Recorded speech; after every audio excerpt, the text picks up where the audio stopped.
Here you are. You're sitting in your cubicle and you're getting no fulfillment from your current job. You got passed over for that promotion for the third time. This time, they gave the job to someone brand new to the company, and boy does that suck. You want to leave, but a husband or wife, kids, and a mortgage tell you to pump the brakes on that notion. But let me ask you this. Do you think you deserve more? Have you reached your maximum potential? More importantly, are you happy? My name is Dominic Lawson, and this is The Startup Life. Let's begin. 7, 6, 5, 4, 3, 2, 1. You'll never have the sacred stone. Oh, this you crazy mother.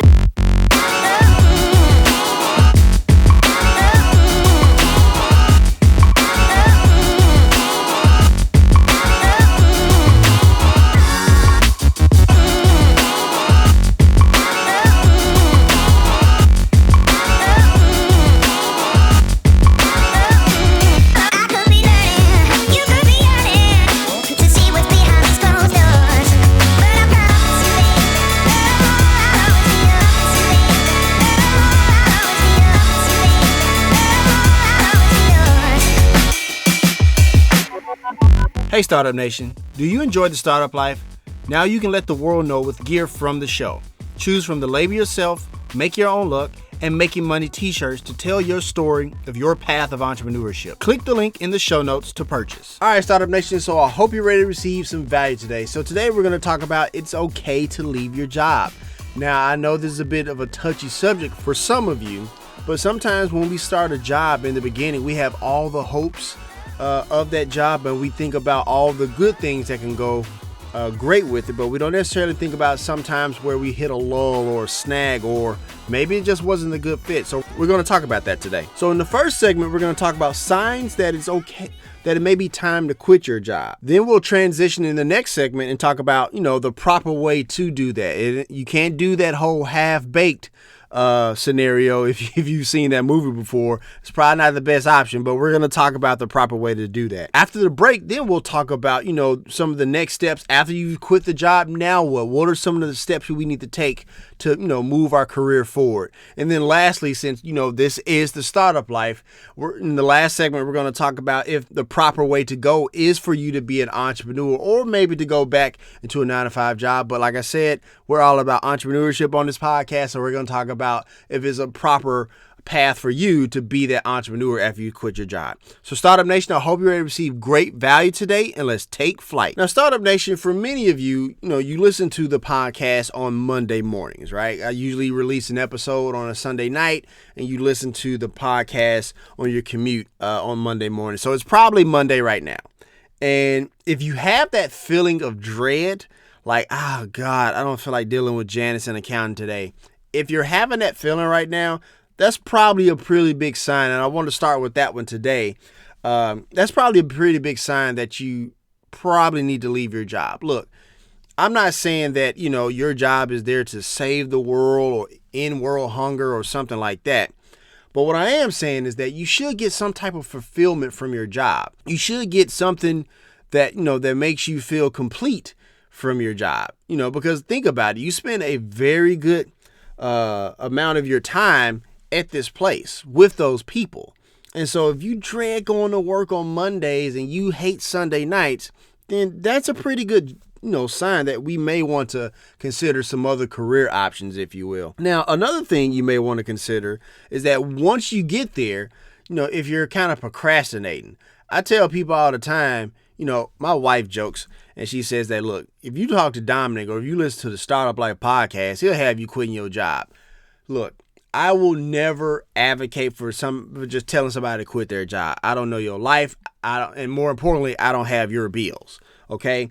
But what I do tell people is that, and this speaks to the procrastinating on your job when you get there, if you spend a lot of your time procrastinating or thinking about something else while you're there, your job performance is going to go down anyway, and you're going to get those bad, quarterly or monthly reviews or whatever you get from your job. So it's probably go ahead, it's probably a good time to go ahead and start thinking about other alternatives anyway. Because when you get to your job and you're playing Minesweeper or Solitaire, now I know this ain't 1998, so those games are probably not on computers these days because that's a very old statement. But what I am saying is that if you find yourself trying to take a task that takes normally, let's say, an hour to do, but you're trying to stretch that bad boy out to lunch for like 3 hours, you get there to 8 and try to stretch it out to 12, then yeah, it's a really good sign that you probably need to move on. Okay, so think about that. Another thing, Startup Nation, and this is probably the most important point of this entire show for today. If you go to your job and, it starts to wear on you mentally or physically, that's a problem. If it's one of those things where you have anxiety attacks when you go to work, or you have anxiety attacks when you come home from work thinking about work, or it starts to take a toll on your physical health, you definitely need to think about some other type of career path. If you like your job and you love what you do, you love the position that you're in, this any case, and you have those instances, then we need to talk to HR about how we can, have some type of auxiliary pieces in place or some supplementary pieces in place in order for you to have a little bit more job fulfillment in the sense of your health, because there is no job, there is no company to build that is worth your health. And I mean mental health too, not just physical health, because in this day and age, mental health is starting to become just as important, even though it probably should have always been, but it's starting to be recognized just as important as your physical health. And so if you're mentally drained from your job and your 9 to 5, bruh, that's not a good look. That's definitely not a good look. You need to reconsider your path here, your plan here. And even if you like the job, you need to reconsider. So think about that as well. Another sign that you may need to move on is that if you vent about your job, this kind of speaks to that mental health piece. If you come home and you're like, babe, I went to work and oh my God, fucking Janice in accounting is just getting on my last nerve. Or, Jim, my supervisor, whatever, he talking about I got to have these TPS reports done by 2 and it's 1:50, and he knows good and well it takes 30 minutes to get TPS reports done.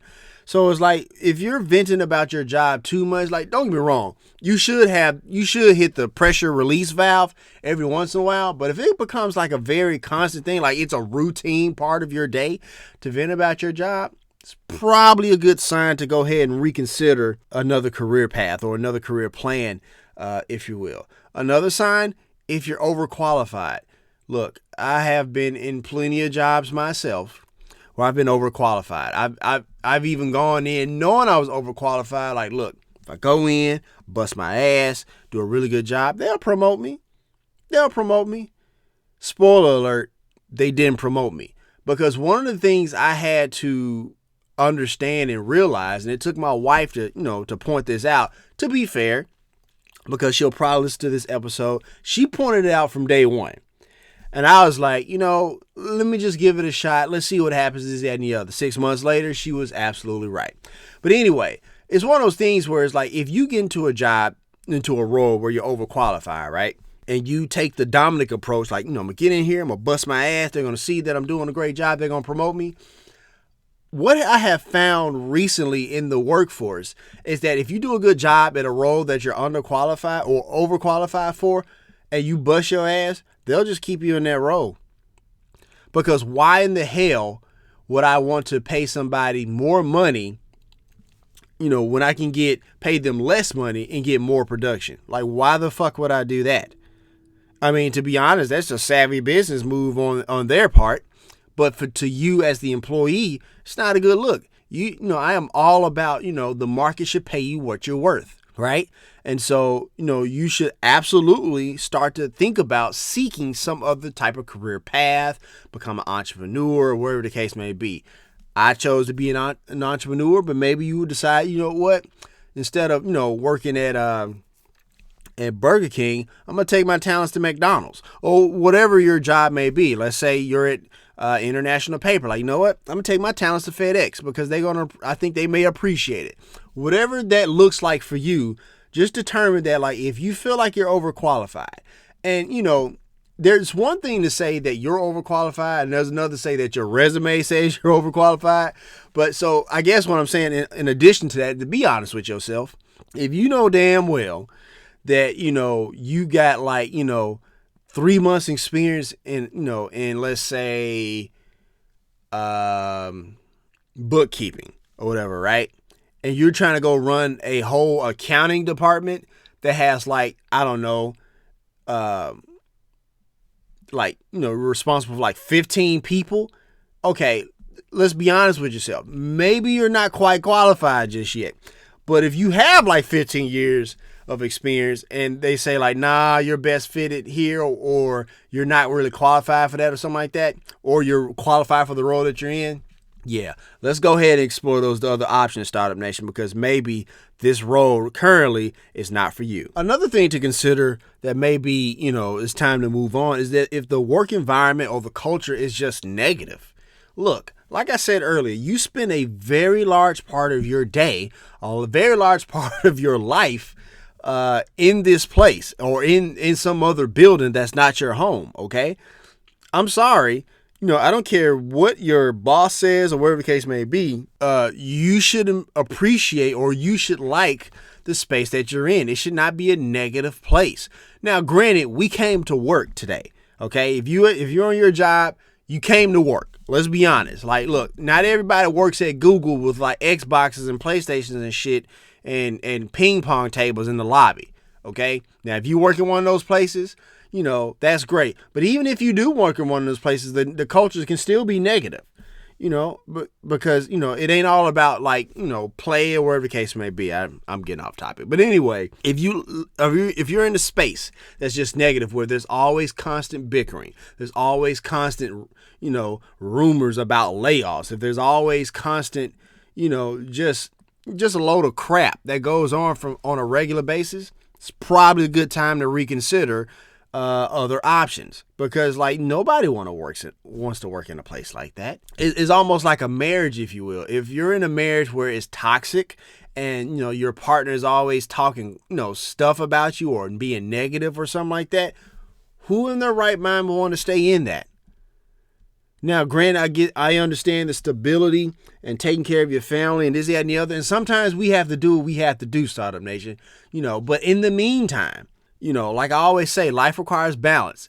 Let's say you got to stay in that job for a little bit longer, but while you're in that job, let's go ahead and explore other options, okay? Or at the very least, if you want to stay in that job, let's figure out a way to kind of change that culture, if you will, right? Another sign that it may be time to, bounce or move on from your current job is that if you're being recruited by those headhunters, right?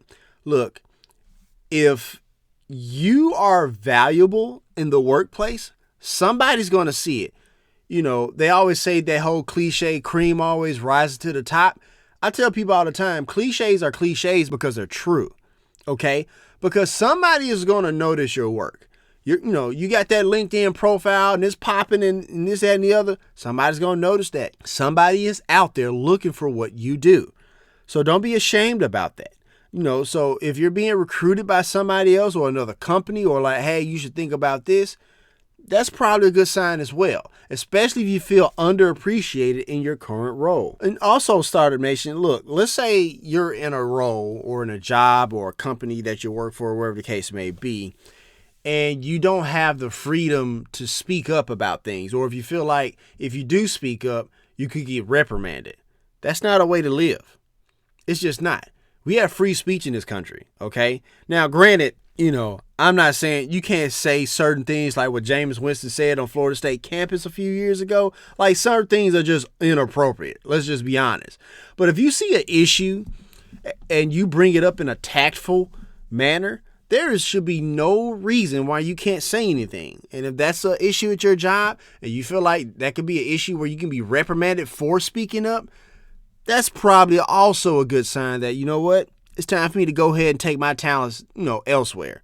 Maybe it is the South Beach in Miami. I don't know, but it's one of those things where it's okay to go ahead and think about taking those talents elsewhere. And lastly, Startup Nation, before I move on to the next segment, one of the surefire ways that you're probably, need to consider moving on is that you're listening to this show. And I don't mean this show as far as like the Startup Life podcast. I mean that this particular episode, it's okay to leave. Because if you're listening to this episode, you've already thought about it in your head somewhere. Like there's some dark corner of your brain where you've thought about, I wonder if I can make more money elsewhere. I wonder if I have what it takes to be my own boss. I wonder if I leave, if anybody would even care. So if you're listening to this episode, you've already started to think about it. You've already started to think about the possibility of taking your talents elsewhere. You've thought about the possibility of becoming that entrepreneur. You've thought about the opportunity that, you could do something a lot better and be a lot more marketable or be a lot more successful, more importantly, elsewhere than where you are currently. And that's okay. There is no shame in thinking that. I am always been a person to go get your money, cuz. Go get your money because you deserve it. You've went to school for X amount of years. You put in work at all these other industries and companies for X amount of years. You go get your money. And don't let anybody tell you that you should, be humble and stay in this role. Look, being humble is for the birds, okay? Go ahead, beat your chest. Be tactful, but beat your chest. If you say you deserve something more, then you should deserve something more. If you like where you are now, try to get there where you are now. But if you're not getting that fulfillment that you're looking for, it's okay to consider moving elsewhere. So Startup Nation, you've gotten to the point where you say, you know what? I'm done. And you're ready to move on.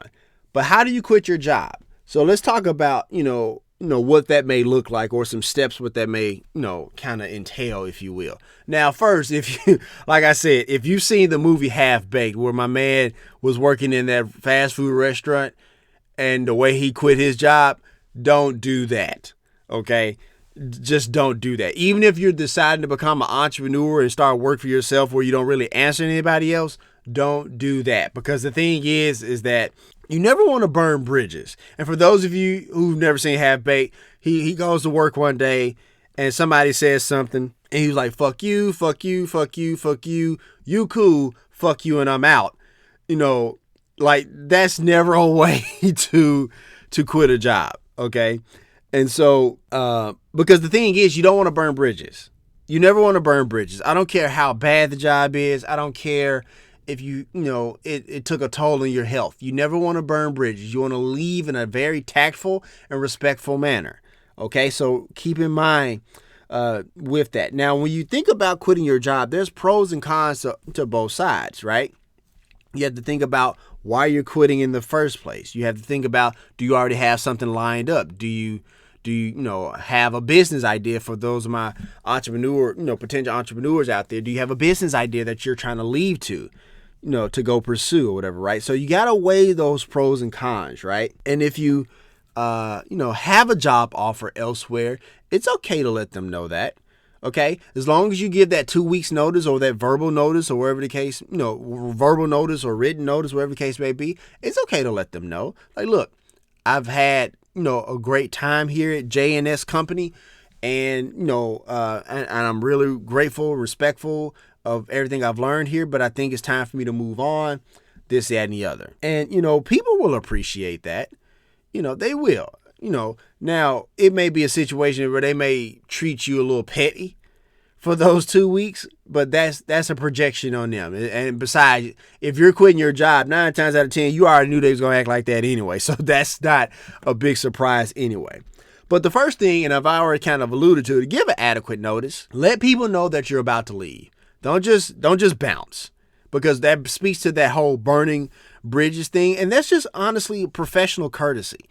Look, we live in a civilization where we're all trying to shock people and like, ooh, I got you, and this, that, and the other.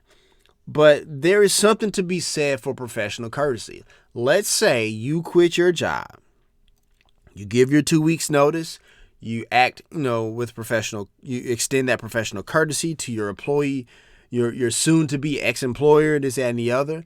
You go to the new job. You're over there crushing it. 6 months to a year later, it files for bankruptcy and it's getting ready to close your doors, right? but the company you left is still humming along, right? And that happens a lot, actually, where a lot of times startups will kind of poach, people from well-established companies, and they will, lure them with like, higher pay and better benefits and this, that, and the other, right? But, a lot of times those people aren't great business people, and so those higher pay and higher benefits ultimately leads to the company filing for bankrupt because they probably overpaid too much. They were trying to get the best talent, but they probably overpaid, right? So that's actually a quite real scenario, Startup Nation, that can happen.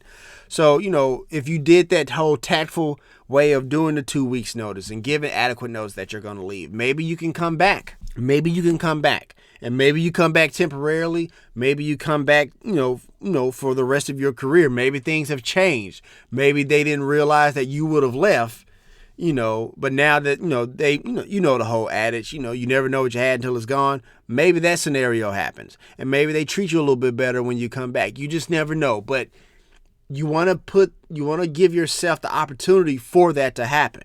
Because if you just up and just leave one day, they'll remember that. They'll HR write a nice little note in your file that they usually always keep. You say like, he just up and just left, and they give no notice, no anything. So always give adequate notice, Startup Nation. Look, I get it if it's one of those things where, where you have to do what you have to do. I get it. But as much as humanly possible, try to give adequate notice. And the thing is, your soon to be new employer will understand, that you have to give notice to them, and they'll understand and give you the adequate time to quit your job as well. Also understand that you have no obligations to stay longer than 2 weeks, okay? Or whatever, period, that you gave, for you to leave or whatever, right? Look, people like, well, can you just stay a little bit longer? Like, no, I can't. And don't let them pressure you to feel that you have to stay longer. Like they'll write a bad review, whatever the case may be. Okay, because I've seen people get sued over that. I have. So if somebody tries to pressure you to stay longer, you don't have to unless you just necessarily want to. But I will say this: if you were to say give a 2 weeks notice, and they say, can you just stay 1 week more? We getting somebody on board or whatever the case may be, and you do that. You're buying credibility with them just in case if you had to come back. Like, don't ever quit a job thinking like, that you're just done or you will just never have to go back. Because look, life happens, shit happens, things happen. They just do.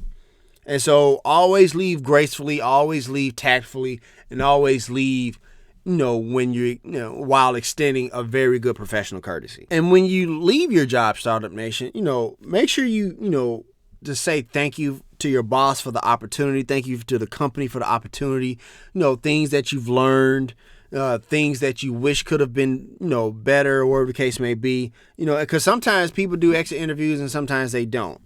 But, let the boss know, like, hey, this is what I liked about the job. This is what I didn't really like about the job. This is why I'm ultimately leaving. Transparency is a lost art, apparently, in this country or in this world, mind you, because like I said, everybody's trying to do the, he told him off, she told him off. And that's just ridiculous. Not in the workplace. Okay. So let the boss know, let the company know, like, look, this is why I'm leaving. I was looking for this. And it never really came to fruition. I had a certain timeline in my head, and obviously the company's timeline was a little bit longer than mine. And so that's okay. I've seen people, getting ready to head out the door. They, written their resignation letter saying why they're leaving. And then, like 2-3 days later, they get a huge raise to keep them. So it's like, I know you may think like, when it comes to negotiations and contract, arbitrations and negotiations, whatever the case may be, I'm pretty sure I use arbitration wrong. But when it comes to things like that, they're not just, exclusive to like, sports teams and sports figures or whatever the case may be. It can happen at the local level too. It can happen at the micro level of your job as well. Like you can negotiate. That's possible.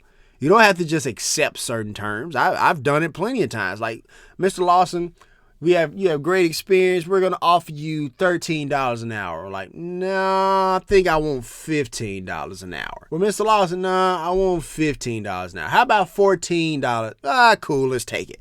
And so be willing and open to negotiate if that's something that you want to do. Now, if you're just fed up and the culture is terrible, look, and it's taking a toll on your health, bounce. Just go ahead and leave that. But if not, and if there's room for, to salvage that relationship or negotiate for something that you really want, hey, go for it. Shoot your shot. It can't hurt anything. You already get ready to go out the door anyway. You have the leverage because, it costs a lot of money to replace people. It just does. So negotiate that, But also, if you decide you're just going to go ahead and leave, but you don't have anything lined up, which, most people will tell you to go ahead and have something lined up. I say to each his own, because if it's a thing where it's your health is an issue, I wouldn't wait to have something lined up. Like you feel like you can have a nervous breakdown on your job at any given day. That's going to be a bad look on your job anyway. So, but if you have the ability to not have something lined up and just go ahead and leave, that's fine. Make sure you ask for a reference, which is what I ultimately get into. Ask for a reference. If you left tactfully and you extended that professional courtesy and you've done a good job there and they know you've done a good job, ask for a reference. 9 times out of 10, they'll give you one. They'll hate to see you go. But at the very least, they understand, sometimes their hands are tied and they can't give you the raise or the promotion that you're seeking. And that's okay. And lastly, Startup Nation, before we, head to break, don't forget about certain details when you decide to leave your job, okay? So, if you have certain employee benefits or 401k pension plans that need to roll over and stuff like that, be mindful to take care of that stuff as well. Some things like 401ks or investments or whatever the case may be can follow you to your next job, or they can follow you to if you have an investment banker or a financial planner that you work with, they can take over that 401k or that, that retirement account for you in some kind of way. I remember when a lot of people got, left FedEx or whatever, they, rolled their retirement over into a financial planner's hands or his, one of his products or her products, or to their next jobs, 401k or whatever the case may be. So don't forget about that. And also there may be certain unemployment benefits like COBRA for health benefits or unemployment or things of that nature. So don't forget about that, especially for those of you who are leaving but don't necessarily have something lined up afterwards. Be mindful of that. Be mindful of some of the things that may be there, as amenities to you as you transition forward into your next role or starting your company. So we're going to go ahead and take a quick break. We got to pay some bills. But once again, my name is Dominic Lawson, and you're listening to The Startup Life.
If you are a teacher looking for great resources, look no further than our Teaching with Al section of our website.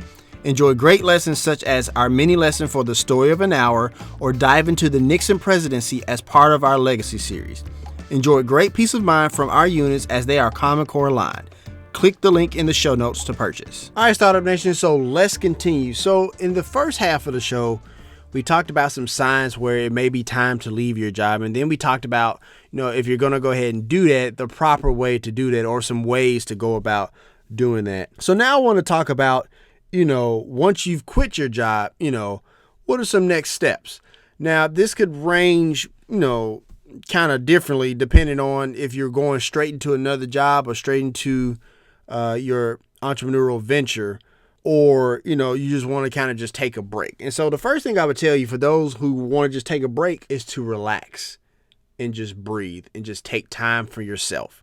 Okay. There is nothing wrong with decompressing and resetting after you decided to walk away from a role or position of a job or whatever the case may be. It's one of those things where you need to retool and refocus. You need to remind yourself of what's important. You need to remind yourself of what the ultimate goal is. And that's okay. And you can't do that when you're cluttered with new ventures and ideas. Right now, I understand. Like I said, the light bill ain't got time for you to refocus and retool. I understand. Neither does the mortgage. Totally get that. But what I am saying is that if you have the time, even if it's just for a day, right? Even if you can just carve out a day where in between, your current job and your next job, and you gave your 2 weeks notice and you starting on a Monday and it's Wednesday, like take those days. Or if or even if you starting on a Monday and you stop the other job on a Saturday, take that Sunday, just breathe, relax, let it all out. Think about, what the plan is, what the goal is. And if you're the entrepreneur, definitely take that time to just relax and refocus and think about what the goal is with your entrepreneurial venture. Write down some ideas. Ask yourself if entrepreneurship is for you. And we'll talk about that in the next segment. But just kind of relax and take it all in. Another thing you could probably do while, if you have the means to do so, is to travel. And even if you just travel to somewhere 50 miles outside of where you live, that's fine. You just need to get away from what you currently see on a regular basis to kind of retool and refocus. See something different. Go experience something new. Do something that you would do at home in a new place. If you like to Netflix and chill in Memphis, Tennessee, go Netflix and chill in Texarkana, Arkansas or something. Or go Netflix and chill in Jackson, Mississippi, or wherever the case may be. My point is to just get away. All right, get away, take some time for yourself, do some new stuff, and just, have a little bit of fun before you go to the next venture. Because, look, that is no life to be all work and no play. That's not a life. It's just not. And so if you could kind of just take a minute for yourself to kind of just refuel and relax and just focus, that's a good thing. That's definitely a good thing. Now, after you do that traveling and you're refocusing and retooling, now it's time to make a plan.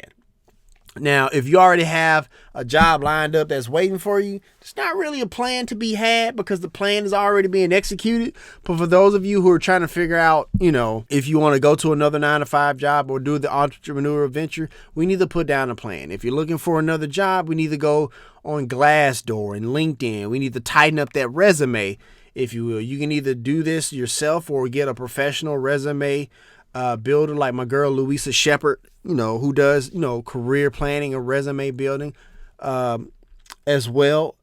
But, you want to make some kind of plan. Nobody has won a war or a game or whatever the case may be without a plan. So what makes you think your career is going to go on the right trajectory plane if you don't have a plan? Okay, so let's go ahead, create a plan, and think about, what we want to do. Also, Startup Nation, if you're one of the ones who are taking some time before you go to your next venture or whatever the case may be, after we did on that traveling and retooling and kind of decompressed, if you will, I guess what I'm saying, let's say you haven't started the entrepreneurial venture yet, or you haven't started the next job yet, or you're still looking for the job. Make sure we're doing something productive each day. Even if it's just like one day you're tightening up the resume, that's a productive day. The next day you're starting a new workout. That's a productive day. So even if it's just something small, do something productive. Don't just Netflix and chill it the entire time. Like, that's okay to do it when we're decompressing and we retooling and refocus. That's fine. But eventually we got to do some work. We can't just Netflix and chill our life away. So, make sure you do something productive each day. And if you're going through the entrepreneurial route, you definitely want to do something productive each day. Even if it's like build a website, that's a productive day. Get business cards, that's a productive day. Going to a networking event, that's a very productive day. So you want to make sure you're doing something productive, even if it's just self-improvement with like reading a book or, starting an exercise plan, starting a diet plan, or wherever the case may be. Make sure you do something that's productive because you want to mount those small wins until you get really settled and hit that stride and that groove, or the grind, if you will, into your next venture. And lastly, Startup Nation, be patient. Be patient. Because a lot of times when we, delve into not just an entrepreneurial venture, but into something new, we get a little anxious because things are not moving as fast as we want, or things are not happening in a manner that we want. Just be patient because, and I get it, kids need clothes, you got to put food in the refrigerator, mortgage bill due. I get it. But you have to remember that you can only control what you can control. And so you can't force anybody to give you a job. You can't force anybody to buy your product or service if you're doing the entrepreneurial plane. You can't force them to. You can be persuasive, but you can't force them, okay? Be patient. Whatever your next step is going to be, it's going to come. It's on the way. As long as you're focused on the plan and you're focused going forward and moving towards whatever that goal is or that plan is, it will come. Just be patient. And don't be over aggressive either, because that's not a good look as well. There have been plenty of times where I've seen people, like say, like you have those like people who will come to like a vending event and they become vendors, and like it's their, they just started their jewelry line, or they just started their travel agency, or wherever the case may be, right? And they get super aggressive because somebody has told them in some movie or some TV show, like, you got to be like super aggressive. Let me be clear. You have to be aggressive. You got to work. You got to grind this thing out. But what I am saying is that you don't want to become pushy. And so when you have, the bills due, this, that, and the other, you become super pushy.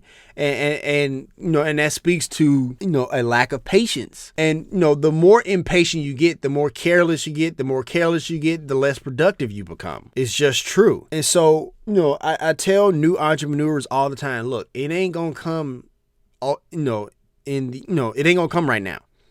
It's just not. The last thing the money always comes last.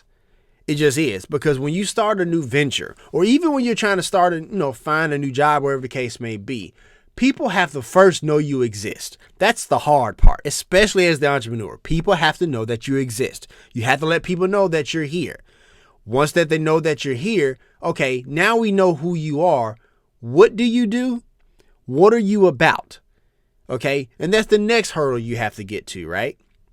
And then once you keep putting your head to the grindstone and you keep grinding it out and you keep, going to those networking events, putting out your resumes, filling out those job applications, letting people know what product or service that you're doing. Keep in mind, I'm going, back and forth between, working with somebody or finding a new job and the entrepreneur event. But once you keep doing those things, eventually people are going to be like, oh yeah, that's Dominic. He does this. You should call him if you need this done.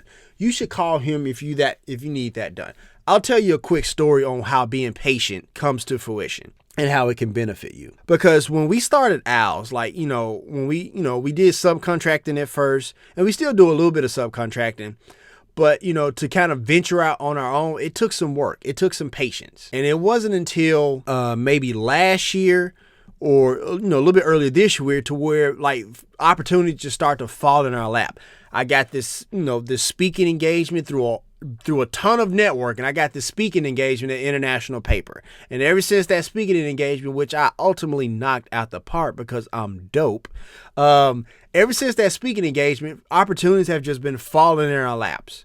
Hey, would you come here and speak here? Hey, we're trying to implement this training program here. And yes, we will be willing to pay you. That took 5 years, Startup Nation. It took 5 years just to get to that point. A guy that I mentor, I had him come to our office, not too long ago. And at that point, we had been in business for 4 years. We had just got that office space about a year ago when he came and saw me. And I was telling him, like, look, you see this office space? It took us 4 years to get to this point. It took us 4 years. A lot of times when people start an entrepreneurial venture and, they say, I got to get office space, which is fine. If you're like, a certain type of business or whatever, you do need some type of brick and mortar space. You just do. But you should get that brick and mortar space when the business justifies it. Our business didn't justify it until our 4th year. And so I had to explain to him, like, you have to be patient. Like, this thing doesn't happen overnight. And it works the same with trying to get a new job. Like, people have to know you exist. You got to put those resumes out there. You got to go to those networking events. You got to go, and network with different people. You got to go build those relationships with other people. So, if I can leave you with anything out of that segment, Startup Nation, be patient. If you keep doing the work, eventually they're going to come to you. Like that whole, if you build it, they will come, is cliche because it's true. If you keep doing the work, those opportunities will come your way. And they not only will they come your way, you'll have to start fighting them off. Like I can't do this. I already got like the, 3 other opportunities over here. I can't do this. So you'll start turning stuff down because there's going to be so many opportunities. Like I can't do them all. Or you have to hire somebody, but that's a whole nother podcast, Startup Nation. And last but not least, Startup Nation, before we cut out for today, for those of you who are thinking about, quitting your job and becoming that entrepreneur, this is the point where you need to start being honest with yourself. You need to start being honest with yourself to the point where do you have the discipline and the fortitude to work for yourself? Because in this era, this golden era of entrepreneurship, a lot of people just jump out there like, yeah, I'm an entrepreneur. And they just throw this title around like it's just like, like it's tissue paper. Like this life is hard. This life is tedious. I have a lot of friends who say like, man, I'm trying to be like you. Or like, man, I want your pockets. Like, bro, you want my lifestyle. You don't want my pockets. This life is not for the faint of heart. That doesn't mean that you can't do it. Let me be clear about that, Startup Nation. You can do this work. You can live this life of an entrepreneur. But it would be irresponsible of me to tell you that it's easy. It would be irresponsible of me to tell you that every day is sunshine and rainbows. It would be irresponsible of me to tell you that, that there won't be any days where you just feel like quitting. But what I guarantee you is that if you just keep doing it, that's all it is. It's just fortitude and being tedious. If you just keep doing it, if you just simply don't quit, I'm telling you, Startup Nation, eventually, the money will come, the lifestyle will come, and you will be thankful that you started this path of entrepreneurship. But there are some questions or some things you want to ask yourself, when you think about, delving into the life of entrepreneurship. One of the things is that like you have to ask yourself that, I don't like being told what to do by people who are less capable than I am. Okay. If that's something that fits your description, then maybe entrepreneurship is for you. Because the thing is like how many times you've been on a job and you just be like, bruh, you ain't willing to do that. So why are you telling me to do it? Or at the very least, they don't have the acumen or the capability to do it like you do, right? Another thing you want to ask yourself is that, do you like being your own boss? Look, and that's a tough question. On the surface, it's not. But it's a tough question to ask yourself because the thing is like, when you're your own boss, brother, sister, it's all on you. It's all on you. There is entrepreneurship, especially in the startup phase, and entrepreneurship and stability do not go hand in hand. They do not. And when you have employees that are dependent on you to make the right decisions, their livelihood is in your hands. And that's a huge responsibility. If that's something that you don't like to do, you may want to reconsider being an entrepreneur, or at the very least, what your entrepreneurship plan looks like. Do you like to question conventional wisdom? Do you like to go against the status quo? Do you like to question the notion of, this is why we do it this way because this is how we've always done it? Okay, that is one of the craziest things that like people think that like things can't change. Things are always subject to change. It's just a matter of who can figure out first how to make that change go to be and to be more lucrative, more profitable, or wherever the case may be. If you're one of those people who are rarely satisfied and complacent, good enough is one of those attributes that doesn't really apply far too often in entrepreneurship. There are times where good enough has to be good enough, because it's always about balancing different things and balancing different hats, because maybe the website isn't optimal. Maybe your website doesn't, run as efficiently as Walmart, but if it's just, good enough for right now, that's okay. That's okay, because you just need the website to be functional. Make the product and service is where you draw the line. Is like, no, this can be better. No, this can be better. No, this can be better.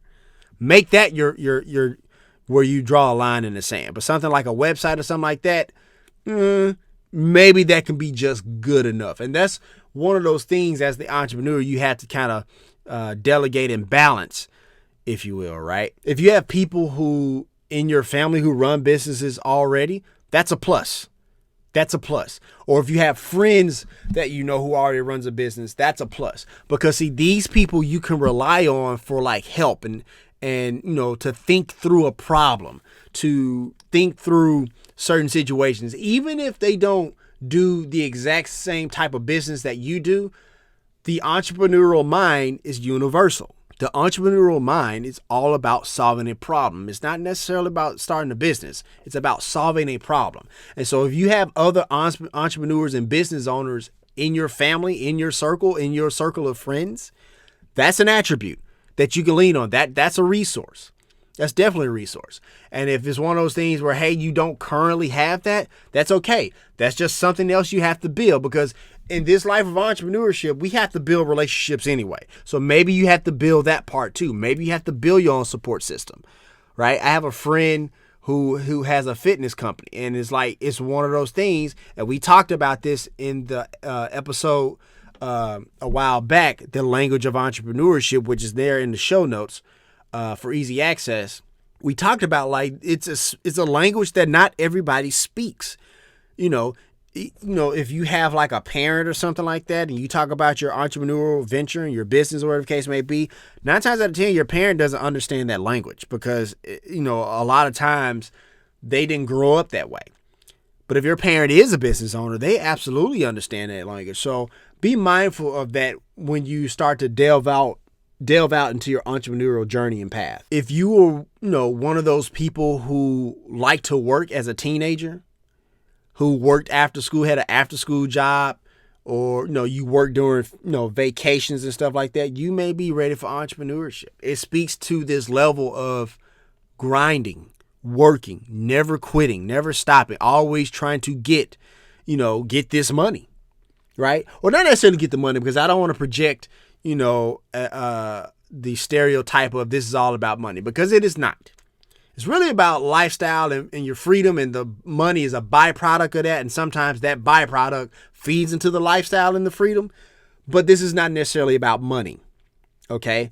But what it does speak to is work ethic. It speaks to a work ethic of not minding doing the work, not minding doing what it takes to be necessary to be successful. Okay. If you're one of those people who think that you'll rather fail on your own than succeed under somebody else's dime, you may be ready to be an entrepreneur. You may be ready to be an entrepreneur. It's one of those things where if you take all that energy and all that effort that you put into the job you just left and put it into yourself, think of the possibilities. Think of when you were trying to make sure that, you worked that overtime job and you got that time and a half. You was trying to get extra money for your family for Christmas or wherever the case may be, right? Imagine if you put that same effort, that same focus, that same drive into yourself, into your cupcake business, into your t-shirt business, into your water bottle business, into your, whatever type of business. Imagine if you put that grind towards yourself. It's almost like that sweat equity that you put into somebody else's thing that you put into yourself. And that's important. That's important to ask yourself. That's important to be aware of, and it really can speak to a level of success that you would appreciate. Do you get an adrenaline rush from selling things? Some people love the art of the sale. Some people love making deals. Do you get a kick out of that? Well, good, because you'll be a great entrepreneur, because no matter what you're doing as an entrepreneur, as a consultant like ourselves, like a person who does, whatever, sells a service or something, if you're an entrepreneur, you're a salesperson, plain and simple. You are selling something. And if you love making those deals and you love selling things, this is the path for you. This is a life for you. And it's one that you can be highly successful in. Another thing, if you're ready for this life, are you somebody who gets excited about new ideas and want to vet them out to see how they go, right? Because, some people are on that whole adage about, teaching the dog new tricks or wherever the case may be. Or like I said earlier, we do it this way because this is how we've always done it. If you're one of those people who like to break that status quo, this is a life for you. Because innovation is the hallmark of entrepreneurship. Innovation is the hallmark of life, right? Like this microphone that I'm using to record this episode, this smartphone that I'm using, to make phone calls and send text messages and write emails and write invoices so I can get my money as well. But without somebody liking a new idea or thinking outside the box, we wouldn't have any of this. You wouldn't have the car audio that you listen to this episode right now. You still have that old FM radio from back in the 60s. So if, being a person who loves new ideas and getting excited by ideas, that's the nature of an entrepreneur. It truly is. And lastly, Startup Nation, if you're a person who loves to achieve results, think about it. You've been hustling and grinding and trying to make this thing work for years and years and years. And then somebody comes along and is like, I want to buy that. I want to do business with you. And you get this feeling of euphoria that you just can't explain. You're ready for entrepreneurship, because the people who are entrepreneurs, they understand that I got to put this work in. If I don't put this work in, ain't nobody going to see it. But when you put that work in and somebody eventually sees it, or at the very least, while you're putting in the work, you're visualizing somebody coming to say, I want to buy from you. That's something that's going to keep you going. That's that feeling that you're going to have as you're delving into this life of entrepreneurship. Okay? It's that feeling of, accomplishment. It's that feeling of, I built this. It's that feeling of, staying the course, staying with it, and just, having this huge feeling of just this is awesome. It's almost like scoring a soccer goal. That's why soccer is so awesome, because it's the anticipation of the goal. In this case, it's the anticipation of, the big sale, that one deal that changes everything. And like I said, sometimes that's all you have. Sometimes that dream, that idea is all you have sometimes. And you just got to hold on to that. And so if you're somebody who, and that's the thing, that's why lottery winners lose their money in the first, 18 to 24 months after they win it. It's because it just kind of came in an instant. They didn't earn it. They just bought a lotto ticket. Okay? Or at the very least, I don't want to say earn. What I'm saying is there was no long continuous grind, unless you consider the long continuous grind of buying a ton load of lotto tickets. But even still, when those lotto winners, they go broke because they didn't have that grind. So there's no appreciation for the money. But when you've built something from the ground up and you understand that eventually somebody's going to buy this, you're invested. You've invested your time, you've invested your money, you've invested your sanity to get this thing off the ground. And when you achieve that ultimate, holy grail of success, you appreciate it and you understand that you earned it. because you put in the work. So here's my final take. I understand that it's hard to leave a job. It is. You know, most of us have been there. Some of you who are entrepreneurs have been entrepreneurs since birth because, you know, you grew up in a family in a legacy of entrepreneurship. And so this is all you know. And that's great. But for the 99% of us who didn't grow up that way, who didn't come to this life, you know, being taught the language of entrepreneurship, being taught the grind of entrepreneurship, you know, it can be tough. It can be tough. And for those of you who decide like, you know what, entrepreneurship ain't for me, that's okay. Still know that it's okay to leave because you deserve what you deserve. And the only person who can define what you deserve is you. You, not me, not, you know, your boss, not your wife, you know, not your kids, not your parents. Only you can define what that's supposed to look like. So if you're in a toxic work environment and you feel like that's not good enough, like, you know, do one of those, you know, pro-con lists, right? You know, if the cons outweigh the pros, you change your situation. Changing your situation can either ask for a promotion, asking for some type of supplementary things to make that job better, or it could mean leaving. And that's okay. That's okay, because the thing is, you don't want to have a situation where you stay in that job and yes, you're making the money and you're paying your bills, but what's the quality of life? And you coming home and venting to your wife or your husband each day and to your kids, they're going to feel that resentment that you have. They don't deserve that. You definitely don't deserve it, but neither do they, because they weren't there.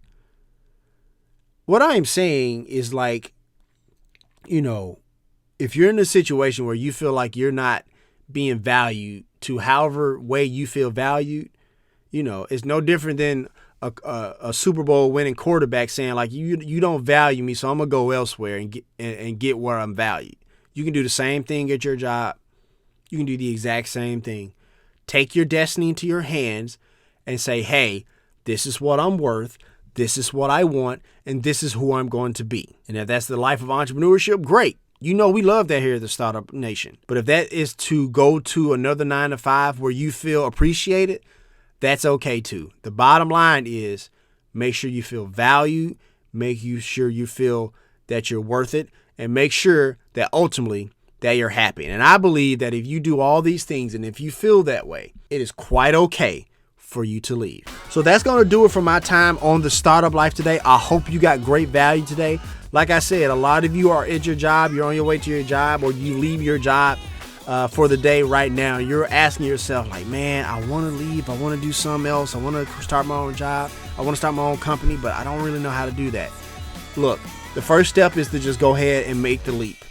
And eventually you'll figure it out because, hey, you're a smart person and you know what's best for you. If you want to let us know what you think about the show, have an idea for a show topic, or would like to advertise on our show, send us a message on the Startup Life Podcast Facebook page. And while you are there, like and follow our page as well. It's a new way for us to engage with you, Startup Nation, and really grow our community. The link is here in the show notes. To subscribe to the show, as it can now be heard on Apple Podcasts, Google Play, Stitcher Radio, Spotify, iHeartRadio, and SoundCloud. If you are listening on Apple Podcasts and you find our content valuable, please give us a 5-star rating, as it will help us climb the charts and help more people find our show. And hey, if you have an idea, be about that life, the Startup Life.